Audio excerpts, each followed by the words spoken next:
Óbidos nasceu naquele momento em que houve a necessidade de militarizar a Amazônia. Com a militarização da Amazônia, ele começou com o Forte do Presépio em Belém, então houve uma projeção de construção de mais de 4 fortalezas subindo o rio.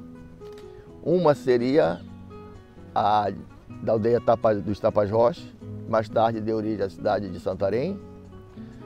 Outra ficaria entre Óbidos e Santarém, que era uma comunidade na época chamada de Acaqui. E teria também a de São José do Rio Negro, que mais tarde daria origem a Manaus.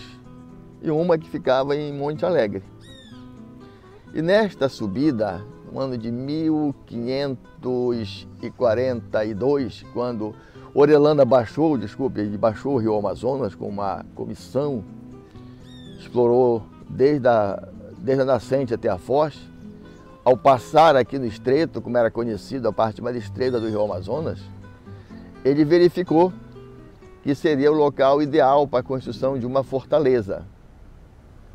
No século seguinte, no ano de 1637, com a passagem do Pedro Teixeira, mas somente em 1697, com a subida do governador da província do Maranhão e Grão-Pará, que era o capitão-general Antônio de Albuquerque Coelho de Carvalho, foi que ele solicitou ao rei de Portugal, que na época era Dom Pedro II, que suspendesse a construção do forte de Acaqui e construísse aqui no estreito, que era o local mais estratégico.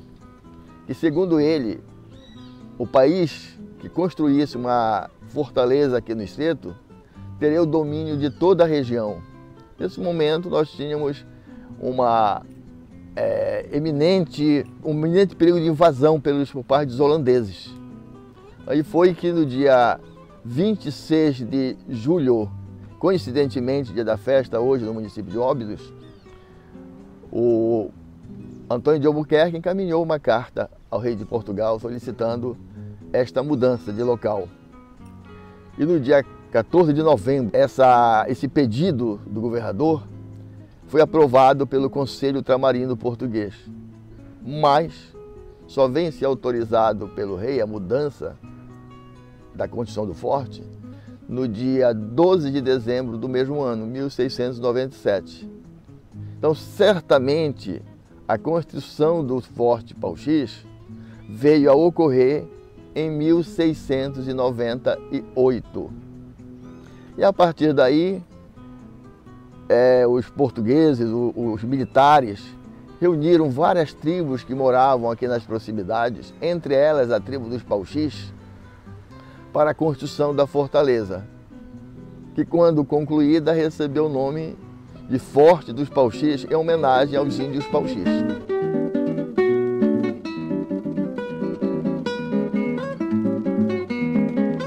Quando foi em 1758, aproximadamente 60 anos depois de construído o forte, passou mais uma vez por aqui o governador da província, que na época já era o Mendonça Furtado, e reuniu 3 aldeias: a aldeia dos Pauxis, a aldeinha que ficava ali na entrada do lago Arapucu, que era a aldeia dos Condorizes, e mais os Barés, ali numa região chamada Arcozelo, que hoje é o município do Curuá, cidade do Curuá.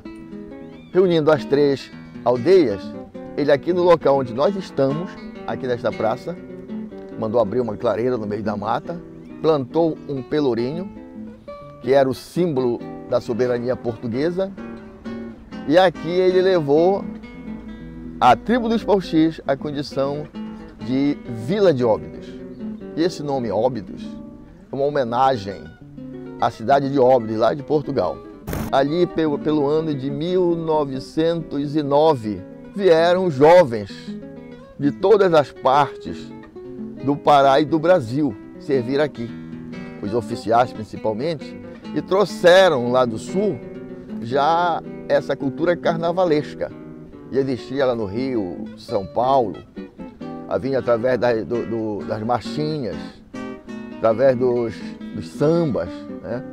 E chegaram aqui e no ano de 1919 organizaram o primeiro bloco. Mas a pergunta que muita gente faz hoje, e a origem do mascarado forró? Sim, olha, o meu pai, ele nasceu dia 12 de abril de 1922 e com 8 anos de idade ele começou a ter esse contato de fazer a máscara, né, do carnaval. Se ele não fizesse máscara, ele ficava doente. Ele gostava demais de fazer a máscara, ele já amanhecia fazendo máscara. Ele aprendeu com um amigo dele, que no momento eu esqueci o nome, mas ele aprendeu com um amigo dele a fazer máscara. Era o dom dele, era fazer máscara. Ele já amanhecia, ele trabalhava muito. Meu pai trabalhou no CUL, trabalhou no Matadouro, mas ele sempre fez máscara. O dom dele era fazer máscara. E ele fazia máscara, ele pegava as máscaras, o barro, né?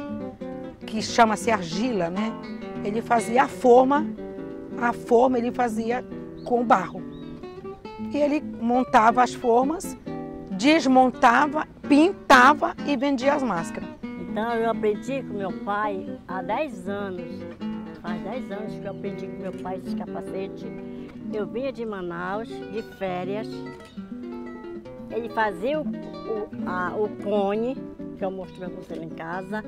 Aí eu ia ornamentar o capacete. Quando eu aprendi com meu pai, era feito de papel, ornamentação dele, papel feito de papagaio.